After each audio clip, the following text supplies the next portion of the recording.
today, I'm not going to talk about the technical part of it because I saw the later agenda. There's so many experts and engineers who will address the technical issues of this green transition. But however, we know one thing for a fact. This green transition will not success unless average people on the street takes to believe in the importance of it. So I will put my addressing mostly in the humanities, spirit, and philosophical part of why we're going forward in this green transition. Earth, our shared home, teeming with life, inspires much awe with its breathtaking beauty from towering mountains to sprawling oceans. It provides a backdrop for the unfolding drama of human civilization. Yet, amidst all this abundance, a dark cloud looms: climate change. This crisis, fueled by greenhouse gas and driven by human activity, threatens to disrupt the delicate balance between plants, ecosystems, and endanger the very future of humanity. We stand at a crossroad. We can choose to continue on the path of unsustainable practices, jeopardizing the health of our planet and future generations. We can embrace more sustainable and equitable future as well.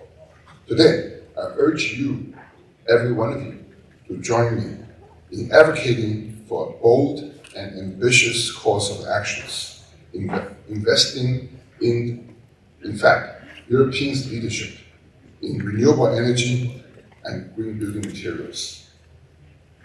In the Florentine Renaissance, Europe have not only brought beautiful art and literature to the world, but also started the basic and social philosophical changes in the Western world toward kindling the fire of Age of Enlightenment. Philosophers from all over Europe, in less than 200 years, from a little ripple, turned into a tidal wave that affected the whole world today. England was the first to make that major breakthrough, starting the Industrial Revolution, which led to the modern world as we know it today. The Industrial Revolution was both a blessing and a curse.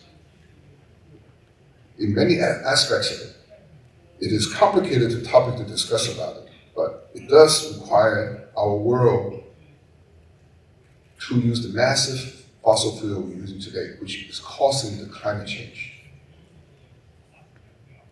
Let's not talk about CO2, carbon dioxide, a very major contributor which humanity put forward to the earth. Carbon dioxide was first discovered in 1754 by Scottish chemist Joseph Black. Interesting, carbon black is Joseph Black's last name. By putting acid on limestone, created a gas, which is CO2. At that time, it was called fixed gas. In 1724, Joseph Fourier in France first proposed the concept of greenhouse effect. 1896, 7 Ehrhardt of Sweden published calculations suggesting that CO2 level increase will lead to global warming. In 1938, Guy Callender of the United Kingdom linked the rise of CO2 level to the observed global temperature increases, but his work was largely unknown. 1950 to 60, research by Charles Nealon of the United States of America and others provided clear evidence that atmospheric CO2 level indeed rising rapidly. 1970 to 1980, growing scientific consensus emerging that rising CO2 level poses a significant threat to the climate change. While the basic science of greenhouse gas effects are understood in the 19th century, the full extent and potential for the climate disaster caused by the rising of CO2 become increasingly clear throughout the 20th and 21st century. Limiting the global temperature rise to 1.5 degrees above the pre-industrial level is critical because exceeding this threshold significantly increases the risk of catastrophic climate change's impact, include, as we've seen this year, a lot more extreme weather events, heat waves, droughts, which shouldn't happen, happen, floods, storms. Almost every day in the newspaper, you will read it from the world. Sea level is rising, although we don't feel as much, but believe me, the low-level countries, they start feeling the sea level is rising. Coastal cities and communities facing inundated and displacement. And even in the United States, we're seeing Louisiana portion of it. It's basically, next few years, most likely may not be livable. Loss of biodiversity. We are losing dozens of lives, species, almost on a weekly basis. Food and water scarcity. We have not felt that yet. Water scarcity is happening, but food, we still have plenty of abundance, but just in case people don't realize it, there are 2 million hectares of farmable land is lost every year. So therefore, we will reach a point there will be a shortage of food sometimes. And water has always been a major cause of political and historical conflict. And it will potentially happen again if we do not address these climate changes.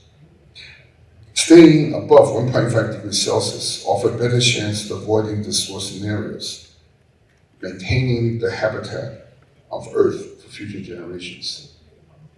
Most people do not know why 1.5 degrees, not 2 degrees originally was proposed. The 2 degrees that some scientists have said, once average temperature raised over 2 degrees worldwide in the summertime, both North Pole and South Pole will be diverted, ice will be gone. What does that mean? Yes, the water go up a little higher, but the problem is methane. Because the temperature raise, the permanent frost, the rotten things beneath the earth will create methane. As we all know, methane is 8 times more dangerous than CO2. Above 2 degrees centigrade, potentially the natural environment methane increases will cause the globe to continue to warm, with or without us humans helping it. I think Paris Agreement is the most amazing agreement because it is one of the few agreements actually so many of the world on the table. But in the last 12 months, and the unfortunate statistics have shown up, some studies have shown that the temperature of Earth have risen 1.68 degrees, which is already exceeded 1.5 degrees. Certainly, I hope this is just a momentary incident. It's not permanent and continue increasing. So far, has not demonstrated that. This year, months after months, we're looking at temperatures going up on the last 12 months on a moving average basis. This is extremely dangerous. So therefore, fossil fuel may be a necessary evil, as written in the Leviathan, an English philosopher's book, Thomas Hobbes have written in the 17th century. But the use of fossil fuel, like government, has to be answerable to all the people of the world. It cannot be treated like a laissez-faire, like our economies. This concept was brought forth by French economists in the 18th century. Of course, it's popularized by Adam Smith in his book. I believe the climate issue should be treated like a social contract in the same sense as political and social vision supported by Rousseau and Jeremy Bentham. Founder of utilitarianism of the same period, climate action should be a global social contract between the people and the government, agreed by every citizen of this earth and by every government of the world. So we know, as talked about, so many brilliant, visionary, Enlightenment philosophers in Europe. It is no wonder Europe has been the first to wake up to the take of proactive action toward the greenhouse gas reduction and the climate disaster. I think EU, it's not because we are in the EU environment, I honestly believe EU is a beacon of environmental stewardship. For the rest of the world, Europe has been long front of environmental action, from ambitious renewable energy targets to stringent emission regulations. The continent has consistently demonstrated its commitment in combating climate change. Like the climate, it is a commitment that extends beyond all borders, setting a standard for the rest of the world to follow. Ultimately, money is not the measure of all things, but a sustainable environment and life will be the most important issue of the future. Green energy, the path to a sustainable future. The transition to green economy powered by green energy is essential to achieve a sustainable future. Europe is a leading in charge of development and deploying clean energy technology, of course, including, we talked about it, solar, wind, even geothermal, and of course, hydrogen. Investment in Europe green energy sector is not just an environmental imperative, it is also sound economic strategy.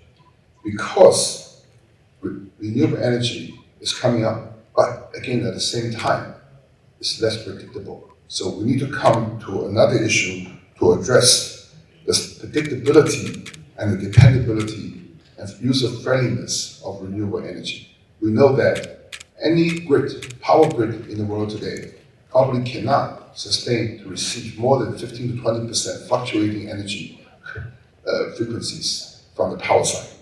So therefore, storage is design and implementation is necessary. We have seen COP28, they have hoped by 2030 the world renewable energy increase by 3-fold, but storage need to by 10-fold. At this moment, people have been addressed the green energy part, less so in the storage side. This is why TCC, Taiwan Cement Company, is investing in green energy storage in several European countries. This of course, creates jobs, stimulate innovation, because we're using Taiwan innovation discoveries as well as our European partners to develop new actions, reduce the dependency of fossil fuel, as well as making green energy a lot more user-friendly to the average people on the street. We talk about EV. Most people, as EV more developed, the charging speed of the EV is higher. Most people do not realize if you use a fast charge, which is people require, especially in Northern Europe, 300 kilowatt to 400 kilowatt charging per charging gun is equivalent of 200 families using the power at the same time. So substations, in fact, the grid cannot support it. The recent technology breakthrough will not be real, which is AI or quantum computing, if we do not have a stable power supply. So in addition to green energy, we must make sure that energy is stable, supported in all areas of society, especially in the high-tech area. My industry, building and construction material industry, is by far the largest emitter of greenhouse gas, accounting for about 37% of the total global emission. Cement industry is one of the largest emitter sources of CO2. Therefore, continuation to develop so-called quote-unquote green cement is one of the most important tasks we need to undertake. Europe is a home to many of the companies dedicated to producing green cement. And TCC is one of them, because we have invested into Portugal in the cement industry. Through Portugal, we have invested into 2 African countries. I don't know how many of you know that production of cement, 65% of CO2 come from its raw material, limestone. So in Africa, we have successfully commercialized 2 plants which use clay, which does not emit any CO2 as raw material. We will be commissioning the first European plant in Portugal next year, also using clay. And in Africa, one friend, somebody here, was biomass. In Africa, we use 80% biomass. We use cocoa seeds as well as cashew nuts. It's a little more complicated than most people think, because the temperature and calorie value of the biomass is not high. We need to have technologies to make sure it is functional. But however, sustainable green development is a global partnership. As our chairman has said at the beginning, it is a global partnership. The greenhouse initiative must be important to every country's political agenda. While Europe is leading the way, combating climate change requires a global effort as well. We need to foster international collaboration and knowledge sharing to accelerate the transition of green economy. We must support developing countries because they have no ability at this point to deploy green energy. Their efforts to adopt help them more sustainable practices in their way to grow their life and their economics. In confronting climate disaster, I believe there's only one nationality, that is Earth. Together, we must fight for a worthwhile future for humanity. The Industrial Revolution gave us the modern world most of its material needed. Now we need a proactive, a carbon reduction revolution era in order for human beings to become a more sustainable future. The time act is now. The window of opportunity to address the climate change is rapidly closing.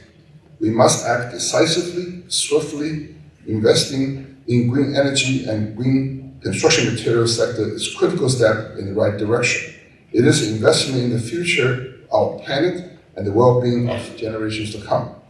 A shared vision for a better future. Let's come together, transcending borders and differences, to build a more sustainable and equitable world. Let us join the current European green leadership, foster innovation and accelerating transition to clean energy economy. Together, we can create a future where economic prosperity and environmental sustainability can go hand in hand. The challenges we face are immense, but so too our potential. We have the knowledge, the technology, and the resources to overcome crisis.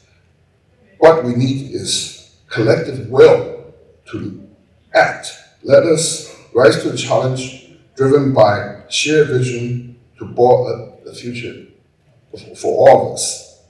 Call to action. I urge each of you to consider the role you can play in this critical endeavor while advocating the policy change, supporting greenhouse business, making sustainable choices, even in your daily own lives. Every action counts. Together, we can make a difference. Let us invest in world green future to build a more sustainable future for generations to come. I'd like to close with 2 statements. One is by a chief by Seattle. He said, "The earth does not belong to man. Man belongs to earth. All things are connected by blood that unites all of us. Man did not weave the web of life." I understand time is out. You don't have to put it on again, okay? Just give me 1 more minute to finish it, okay? He is merely a strand of it. Whatever he does in the web, he does it to himself. Another person, Carl Sagan, I think you all know, scientist and a philosopher. He said, "Our preference do not determine what's true. The universe is not obliged to conform to what we consider comfortable and plausible. Lastly, I'd like to close with a few of my words. Actually, it's a poem I wrote. It's called The Symphony of Destiny. Future's tapestry, where dawns of new horizon ignites. Time's eternal stream, where dreams take flight. Blossom of mankind's future may fade, soar, or descend.